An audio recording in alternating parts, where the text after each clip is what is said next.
ಹೊಸ ವರ್ಷದ ಸಂಭ್ರಮವನ್ನು ಅತ್ಯಂತ ಗ್ರ್ಯಾಂಡ್ ಆಗಿ ಸೆಲೆಬ್ರೇಟ್ ಮಾಡುವ ಮೂಲಕ ನಿನ್ನೆ ಬೆಂಗಳೂರಿನ ಹಲವು ಕಡೆಗಳಲ್ಲಿ ಡ್ಯಾನ್ಸು ಮೋಜು ಮಸ್ತಿ ಎಲ್ಲ ಆಗಿದೆ. ಈ ಲಕ್ಷ ಲಕ್ಷ ಸಂಖ್ಯೆಯ ಜನರು ಸೇರಿದಂತಹ ಸಂದರ್ಭದಲ್ಲಿ ಒಂದಿಷ್ಟು ಕಡೆಗಳಲ್ಲಿ ಕಿರಿಕ್ ಕೂಡ ಆಗಿರುವಂಥದ್ದು. ಬೆಂಗಳೂರಿನಲ್ಲಿ 2025ಕ್ಕೆ ಅದ್ಧೂರಿ ಸ್ವಾಗತ ಸಿಕ್ಕಿದೆ. ಸೆಲೆಬ್ರೇಷನ್ ಗುಂಗಿನಲ್ಲಿ ಪೊಲೀಸರ ಜೊತೆಗೆ ವ್ಯಕ್ತಿಯಿಂದ ಕಿರಿಕ್, ಕುಡಿದ ಮತ್ತಿನಲ್ಲಿ ಪೊಲೀಸರ ಜೊತೆಗೆ ಯುವಕ ಗಲಾಟೆ ಮಾಡಿಕೊಂಡಿದ್ದಾನೆ. ಮದ್ಯದ ಅಮಲಿನಲ್ಲಿ ಪೊಲೀಸರ ಜೊತೆಗೇನೆ ವಾಗ್ವಾದ ಮಾಡಿಬಿಟ್ಟಿದ್ದಾನೆ.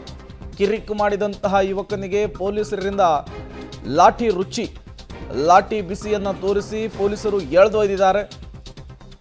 2025ರ ಹೊಸ ವರ್ಷದ ಸಂಭ್ರಮಾಚರಣೆಯಲ್ಲಿ ಈ ರೀತಿಯ ಕಿರಿಕ್ಗಳು ಅಲ್ಲಲ್ಲಾಗಿದೆ. ನೀವು ಕೂಡ ವಿಜುವಲ್ಸನ್ನು ಗಮನಿಸ್ತಾ ಇದ್ದೀರಿ. ಫುಲ್ ಟೈಟ್ ಆಗಿರುವಂತಹದ್ದು ವ್ಯಕ್ತಿ ಪೊಲೀಸರ ಜೊತೆನೇ ವಾಗ್ವಾದಕ್ಕೆ ಹೋಗಿದ್ದಾನೆ. ಬಿಸಿ ಬಿಸಿ ಕಜ್ಜಾಯ ಕೊಟ್ಟು ಕಳಿಸೋದಕ್ಕೆ ನೋಡಿದ್ದಾರೆ. ಆದರೂ ಕೂಡ ವ್ಯಕ್ತಿ ಬಗ್ಗೋ ಹಂಗೆ ಕಾಣಿಸಿಲ್ಲ.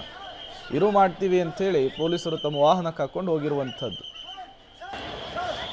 ಪೊಲೀಸರ ಜೊತೆಗೆ ವ್ಯಕ್ತಿಯೊಬ್ಬ ಕಿರಿಕ್ ಮಾಡಿಕೊಂಡಂತಹ ರೀತಿ, ಬಟ್ಟೆಗಿಟ್ಟೆ ಎಲ್ಲ ತೆಗೆದುಬಿಟ್ಟು ಪೌರುಷ ತೋರಿಸೋದಕ್ಕೆ ಹೋಗಿದ್ದಾನೆ. ಪೊಲೀಸರು ಸುಮ್ಮನೆ ಬಿಡ್ತಾರಾ? ರುಚಿ ಕೊಟ್ಟು ತೋರಿಸಿದ್ದಾರೆ. ಅವ್ರ ಸ್ಟೈಲಲ್ಲೂ ಕೂಡ ಒಂದಿಷ್ಟು ಪಾಠ ಹೇಳೋ ಕೆಲಸ ಮಾಡಿರ್ತಾರೆ. ಮತ್ತೊಂದು ಕಡೆ ವಿಜುವಲ್ಸನ್ನು ಗಮನಿಸ್ತಾ ಇದ್ದೀರಿ. ಮದ್ಯದ ಅಮಲಿನಲ್ಲಿ ಯಾವ ರೀತಿ ಯುವ ಸಮೂಹ ತೇಲ್ತಾ ಇತ್ತು ನಿನ್ನೆ ಅಂಥೇಳಿ.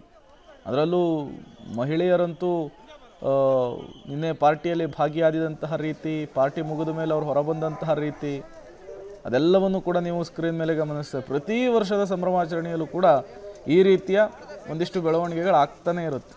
ಹೀಗೆಲ್ಲ ಆಗುತ್ತೆ ಅಂತ ಪೊಲೀಸರಿಗೂ ಕೂಡ ಗೊತ್ತಿರುತ್ತೆ. ಹಾಗಾಗಿನೇ ಹೆಜ್ಜೆಗೂ ಕೂಡ ನಿನ್ನೆ ಪೊಲೀಸರ ಸರ್ಪಾಗವಲು ಈ ಪಾರ್ಟಿ ಹಾಟ್ಸ್ಪಾಟ್ಗಳಲ್ಲಿ. ನೋಡಿ, ನೀವು ಕೂಡ ವಿಜುವಲ್ಸನ್ನು ಗಮನಿಸ್ತಾ ಇದ್ದೀರಿ.